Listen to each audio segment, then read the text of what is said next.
As queimadas fazem parte da história dos cerrados, seja por fatores naturais, como a presença de secas prolongadas, ou então por fatores humanos, como a prática da coivara, por exemplo. Mas você sabia que a presença de queimadas pode ser muito importante para a manutenção da complexidade e do equilíbrio ecológico dos diferentes ecossistemas nesse bioma cerrado? É verdade, e você vai descobrir por quê. Vem comigo!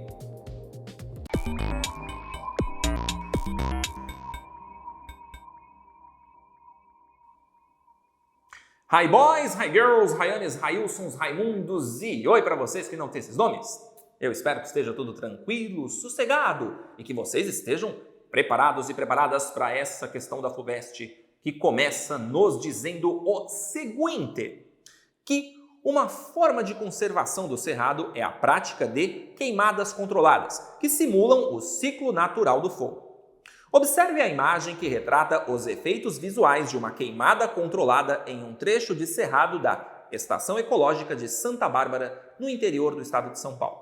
E aí, para acompanhar esta descrição, a gente tem aí uma imagem do cerrado, claro, aí depois de uma intensa queimada. Ainda tem um pouquinho de fogo na imagem, né, mas boa parte da vegetação aí já está sobre as cinzas, né, já foi bastante consumida pelo fogo.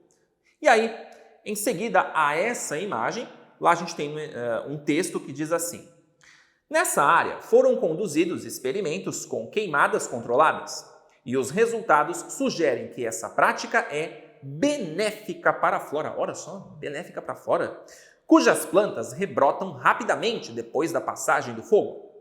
Nos grupos vegetais em que as queimadas produziram mais efeitos positivos, foi registrado até um discreto aumento de espécies vegetais. Antes das queimadas, os pesquisadores contabilizaram 38 espécies de gramíneas e 68 de outras ervas. Depois, esses números subiram para 44 e 74, respectivamente. O texto então está nos falando a respeito de um processo de queima controlada usando o fogo aí para fazer aí a queimada no cerrado, em um trecho de cerrado. Então, aqui nós lidamos com uma ideia um pouco diferente daquilo que nós costumeiramente estamos habituados a ouvir, que as queimadas sempre são ruins para os ambientes. Só que aqui, a gente vai perceber daqui a pouco que essa queima controlada ela tem a ver com alguns aspectos naturais.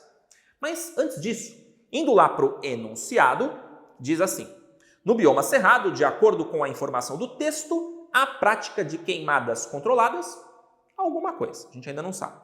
Mas para poder falar a respeito aqui dessa questão, é importante destacar, em primeiro lugar, que o principal tema dela tem a ver com o conjunto dos biomas existentes no Brasil.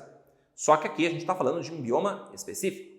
Estamos falando do Cerrado, ou melhor, dos Cerrados. Um bioma que tem uma área de cobertura equivalente a uma boa porção do Brasil, né? Aliás, uma porção significativa do país que originalmente era coberta por várias fisionomias do cerrado, por vários ecossistemas que correspondem ao bioma cerrado. Aliás, eu falei cerrado, né? Eu falo cerrado, gente, ou melhor, cerrados, com S no plural, porque se a gente observar essa imagem aqui, falando sobre cerrados, vocês vão ver até um palavrão aqui, fitofisionomias, ou seja, diferentes fisionomias, diferentes formas, ou melhor, diferentes aparências da vegetação do cerrado. O bioma cerrado é composto por vários ambientes e por vários ecossistemas, porque o conjunto de ecossistemas é o que ajuda a gente a entender o que é um bioma. Então, um bioma é sempre formado por diferentes ecossistemas, pelo conjunto de ecossistemas em uma região. E a gente percebe que quando a gente fala dessas fitofisionomias, a gente tem, por exemplo, a presença de matas ciliares com uma densidade da vegetação mais alta, porque está próxima de água, então o porte da vegetação é maior, você tem geralmente um porte arbóreo. Matas ciliares, porque estamos falando de uma vegetação que, assim como os cílios dos nossos olhos ajudam a proteger os nossos olhos, essa mata ajuda a proteger o rio, porque nas margens essa vegetação, dependendo do seu porte e, claro, do tamanho do rio, da sua largura, ela pode até cobrir uma parte do rio. Então, são matas associadas à presença de muita água, assim como as matas de galeria. Então, são fisionomias muito associadas à presença de água. E aí, avançando, a gente tem matas secas, cerradões, cerrados densos, cerrados típicos, cerrados ralos, parque de cerrado, palmeiral, vereda, campo rupestre, campo sujo, campo limpo, enfim.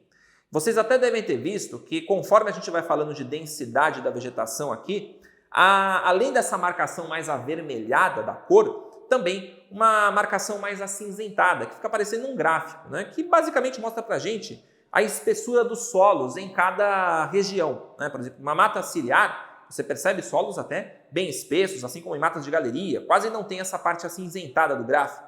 Mas quando você vai para o campo rupestre, campo sujo e campo limpo, né, a espessura dessa parte acinzentada da imagem ela é maior, né, porque os solos aí, muito provavelmente, por não terem tantos nutrientes, não permitem um desenvolvimento maior de vegetação.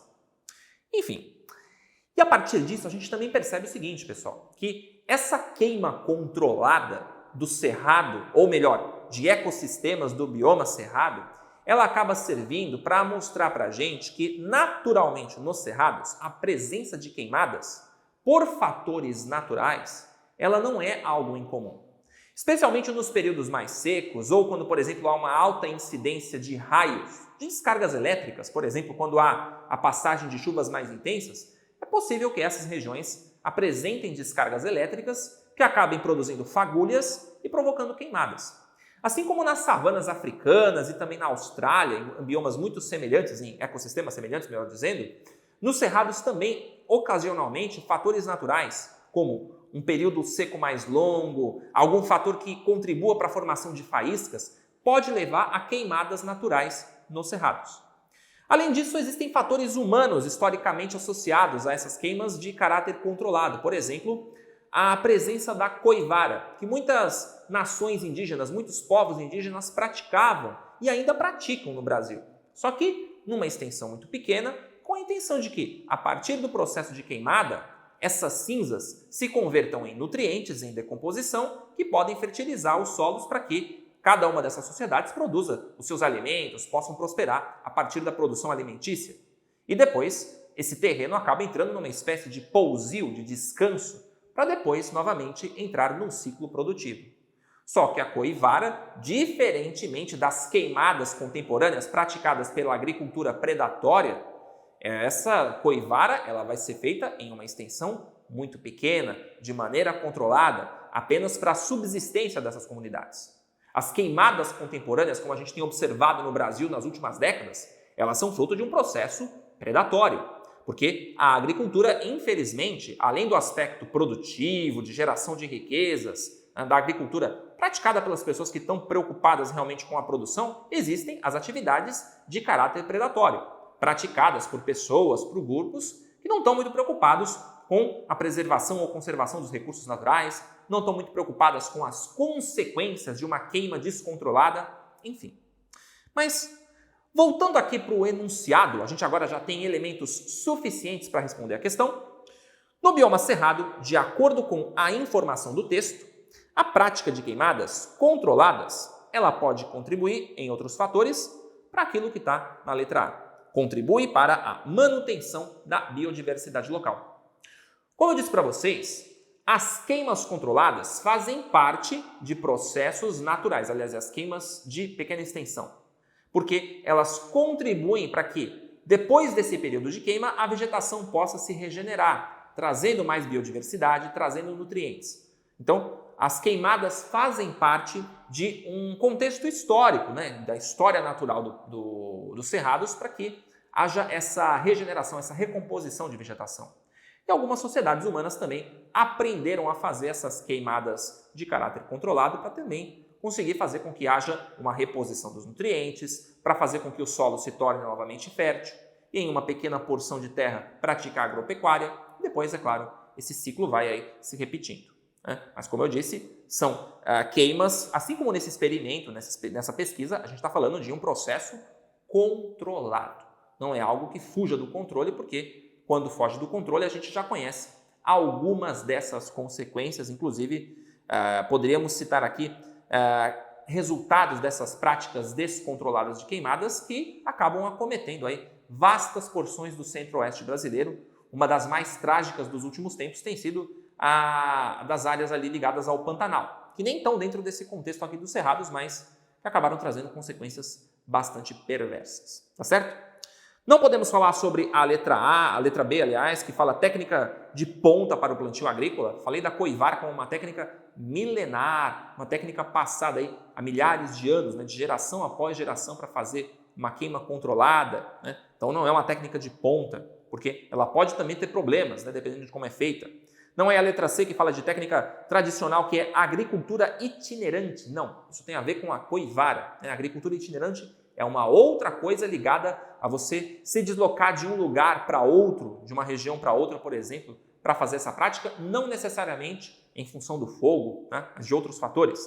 Também não tem a ver com a letra D, que diz que tem como objetivo permitir a pecuária extensiva. Esse não é o principal objetivo pensando nessa prática de queimadas controladas.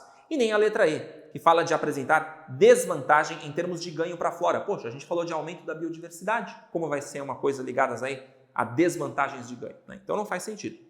Ou seja, realmente, falando aqui só da alternativa A, porque contribui mesmo para a manutenção da biodiversidade, cerrados, aliás, que tem uma biodiversidade fantástica, aí como um bioma importantíssimo e considerado por alguns órgãos internacionais, por institutos de pesquisa, como por exemplo a WWF, considerou aí, assim como a Conservação Internacional, acabaram considerando o Cerrado como um hotspot, uma área que tem que ser considerada como prioritária para a conservação da biodiversidade, porque ela está ameaçada, muito ameaçada, por uma série de atividades humanas, tá certo? Por enquanto é isso, pessoal. Eu espero que vocês tenham curtido essa resolução e eu espero que vocês continuem nos apreciando e acompanhando. Até mais!